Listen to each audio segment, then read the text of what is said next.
Hello guys, आपका मेरे channel smart study में स्वागत है। आज हम शिक्षा निदेशालय की तरफ से दी जाने वाली कार्यपत्रक नंबर 27 करेंगे, जो कि क्लास 6 की है और विषय है विज्ञान। ये वर्कशीट 8 अक्टूबर 2021 की है। तो आइए शुरू करते हैं आज की इंटरेस्टिंग वर्कशीट शुरू करने से पहले प्लीज़ मेरे चैनल को सब्सक्राइब कर दीजिए। तो आइए देखते हैं आज की वर्कशीट, पौधों को जानिए। पिछली वर्कशीट में हमने पौधों के विभिन्न भागों के बारे में पढ़ा था। आज हम थोड़ी डिटेल में जानेंगे कि पौधे के विभिन्न भाग क्या हैं। तो आइए देखते हैं। सबसे पहले क्या दिया गया है? तना।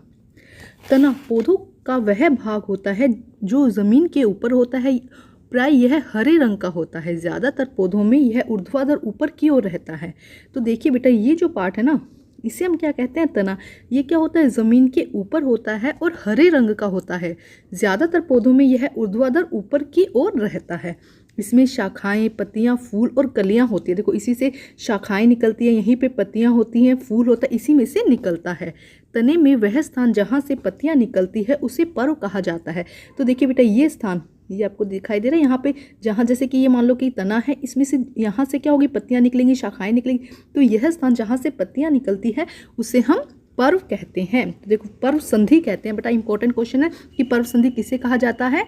तने में वह स्थान जहाँ से पत्तियां निकलती है उसे पर्व संधि कहते हैं।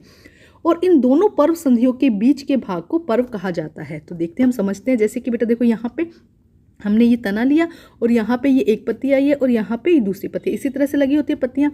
तो इन एक ये पर्व हो गया हमारा, ये पर्व संधि हो गया, और ये हमारी भी पर्व संधि हो गया। इन दोनों के बीच के भाग को, जो यहाँ से लेकर यहाँ तक का जो ये दिखाया गया है बेटा, इन दोनों के बीच के भाग को हम क्या कहते हैं? पर्व। ठीक है, इन दोनों के बीच के भाग को क्या कहा जाता है? पर्व। तो आपका ये क्वेश्चन भी आ सकता है कि दो पर्व संधियों के बीच के भाग को पर्व कहते हैं। अभी आया पर्व संधि किसे कहते हैं, और सेकंड क्वेश्चन हो जाएगा कि पर्व किसे कहते हैं। नेक्स्ट देखिए क्या दिया गया है। दिए गए चित्र में दिखाए गए पौधों को देखें एवं उनके विभिन्न भागों को नोट करिए। यदि आपके घर में गमला है तो कोई पौधा लगा हुआ है, यदि आपके घर में कोई गमले में कोई पौधा लगा है तो उसके तने को पहचान करने के प्रयास कीजिए। तो हम इस पिक्चर को थोड़ा सा ध्यान से देखते हैं पहले बेटा। ये देखो, यहाँ पे दिखाया गया है, ये देखो सबसे नीचे जो मिट्टी के अंदर लगा होता है उसे हम कहते हैं जड़।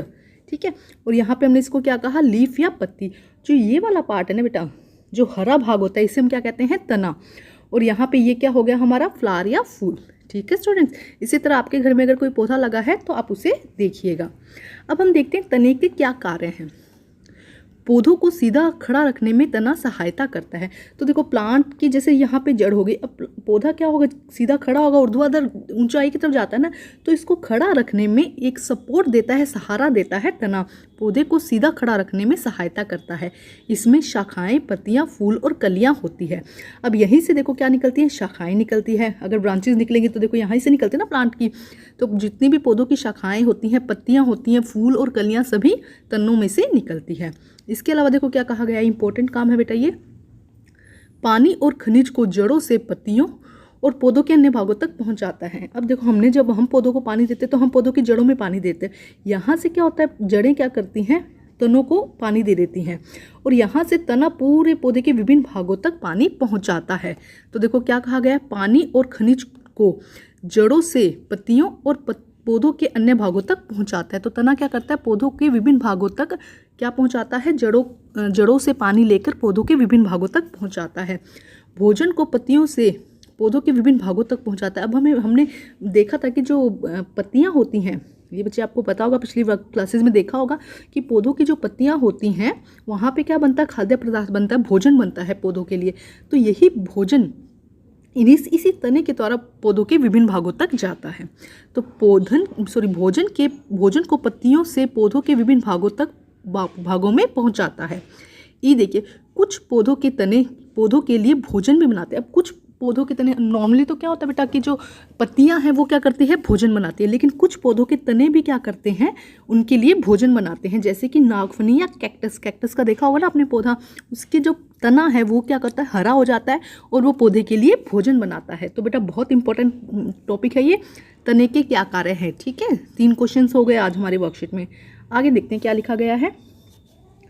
रीता ने सफ़ेद फूल वाला एक छोटा सा पौधा लिया उसने उसके तने का आधार काट दिया और एक गिलास में रख दिया। देखो यहाँ पे क्या किया, एक पौधे का तना लिया, एक पौधा लिया सफ़ेद फूल वाला, और उसको क्या किया, बीच में से काट दिया। काट के उसने क्या किया, गिलास में रख दिया जिसमें नीली शाही वाला पानी भरा हुआ था। देखो उसे क्या किया, एक ऐसे गिलास में रख दिया जिसमें कौन सी शाही थी, नीली शाही थी। ठीक है, देखिए इसने अब यहाँ पे क्या था, नीली शाही थी। उसने एक फूल लिया जो क्या था, वाइट कलर का था, और जब उस पौधे में उसने क्या किया, उसको नीली शाही वाले गिलास में रख दिया, उसे एक दिन के लिए छोड़ दिया। अब उसने क्या किया, उसको एक दिन के लिए छोड़ दिया। अब देखो जब छोड़ा उसके बाद क्या रिजल्ट आया, अगले दिन उसने पाया कि पौधों के रंग, सफ़ेद फूल की पकड़ियों पर नीले रंग के निशान आ गए। तो जो पौधा था देखो यहाँ पे एकदम सफ़ेद था, उस पर क्या हुए, नीले रंग के निशान आ गए। अब हुआ क्या, सोचिए, ये उत्तर दीजिए कि ऐसा क्यों हुआ, ऐसा क्यों हुआ होगा बेटा। तो देखिए ऐसा क्यों हुआ होगा, ये देखिए यहाँ लिखा गया है, तना जड़ों से पानी का संचालन करता है और पानी में घुलने वाले खनिज पानी के साथ तने के ऊपर चले जाते हैं। अब हुआ क्या, देखो तना क्या करता है, इसका आंसर बेटा यहीं पे दिया गया है। तना क्या करता है, जड़ों द्वारा पानी का संचालन करता है, मतलब पानी को अवशोषित करता है और विभिन्न भागों तक पहुंचाता है, पौधे के विभिन्न भागों तक पहुंचाता है। तो हुआ क्या होगा, यहाँ से जो तना है इसका काम क्या है, नीचे से जो जड़ से पानी लेना। अब इसकी जड़ नहीं है तो जहाँ इसको पानी मिला इसने पानी को अवशोषित करना शुरू कर दिया।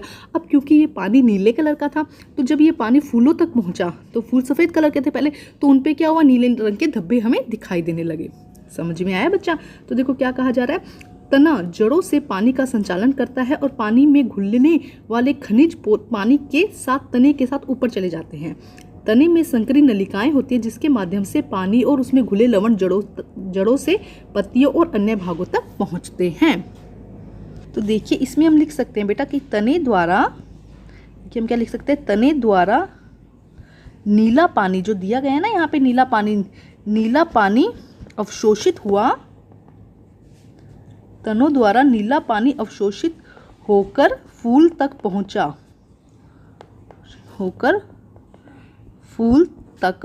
जिसकी वजह से क्या हुआ, यहाँ पे समझिए बेटा क्या दिया गया, तने द्वारा नीला पानी, यहाँ पे नीला पानी लिख दीजिएगा, नीला पानी अवशोषित होकर फूल तक पहुंचा, जिसके कारण फूलों के रंग पे नीले कलर के धब्बे बन गए। देखो इसमें समझ में आया बच्चे क्या कहा जा रहा है कि जो फूल थे वो नीले कलर के क्यों हो गए, क्योंकि तने ने क्या किया था, नीला पानी अवशोषित किया, और जब नीला पानी अवशोषित करके उसने फूल तक पहुंचाया, उससे क्या हुआ, फूलों का रंग नीला हो गया, या नीले धब्बे लग गए फूल पर।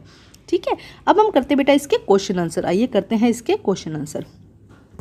पानी का संचालन डैश के माध्यम से होता है जो कि पौधे के तने में मौजूद होती है। तो क्या होती है बेटा, नलिकाएं, हम लिखेंगे संकरी नलिकाएं। क्या लिखा जाएगा बेटा, संकरी नलिकाएं। जो तने में क्या होती है, संकरी, पानी का संचालन संकरी नलिकाओं के माध्यम से होता है जो पौधे के तने में मौजूद होता है। नेक्स्ट देखिए, तना पौधों में पानी और खनिज का संचालन करता है। पानी के साथ जितने भी खनिज लवण होते हैं ना, तो उनका संचालन कौन करता है, तना पौधे में पानी और खनिज का संचालन करता है जो कि पानी में घुला होता है। बी पार्ट देखिए क्या दिया गया है, सफ़ेद फूलों की पंखुड़ियों पर रंग के धब्बे दिखने का कारण तने में मौजूद नलिकाओं द्वारा ग्लास से रंगीन पानी का प्रवाहित करना था। बिल्कुल सही कह रहा है। देखो ये कि उसका जो धब्बे थे, नीले रंग के धब्बे क्यों आए, क्योंकि तने में मौजूद नलिकाओं द्वारा ग्लास में रंगीन पानी को प्रवाहित करना था। ठीक है, तो ये क्या हो जाएगा, इसका बिल्कुल सही आंसर हो जाएगा, क्योंकि क्या हुआ था, उसने क्या किया, अपने पानी को अवशोषित करके फूल तक पहुंचाया था, जिसके कारण उसका रंग नीला हो गया था। तो इसका आंसर क्या आ जाएगा, हाँ। ठीक है, बी का आंसर क्या हो जाएगा बेटा, हाँ। नेक्स्ट क्वेश्चन सी देखिए, तने के कोई दो कार्य बताइए। बेटा बहुत इंपॉर्टेंट क्वेश्चन है और आपके एग्जाम जब भी होंगे उनमें ज़रूर ऐसे क्वेश्चंस आते हैं। तो आइए देखते हैं इसका आंसर। बेटा यहाँ पे दिया गया है, ये इनमें से कोई भी आप 2 पॉइंट लिख लीजिएगा। देखिए मैं बताती हूँ, एक तो ये पॉइंट लिख लीजिएगा, इसके अलावा ये ए एंड सी, ए और सी। और अगर आपको फुल नंबर चाहिए तो बेटा आप ई के ई पॉइंट्स लिख दीजिए, लेकिन ए एंड सी इसका स्पेशली आंसर हो जाएगा कि पानी और खनिज को जड़ों से पत्तियों और पौधों के अन्य भागों तक पहुंचाता है, पौधे को सीधा खड़ा रहने में सहायता करता है। इसके अलावा इसकी शाखाएं, पत्तियां, फूल कलियां भी निकलती हैं, और ये क्या करता है, भोजन को भी विभिन्न भागों तक पहुंचाता है। तो बेटा फर्स्ट से लेके आप ये सारे पॉइंट इसके अंदर यहाँ पर लिख दीजिएगा, ए से लेकर डी तक। ठीक है, अगर आपको सारे नंबर चाहिए तो। ठीक है स्टूडेंट्स, तो बेटा आज की जो वर्कशीट है वो कंप्लीट होती है। वर्कशीट कंप्लीट करके अपने टीचर से चेक कराइए, और प्लीज़ मेरे चैनल को लाइक कीजिए, सब्सक्राइब कीजिए और शेयर कीजिए।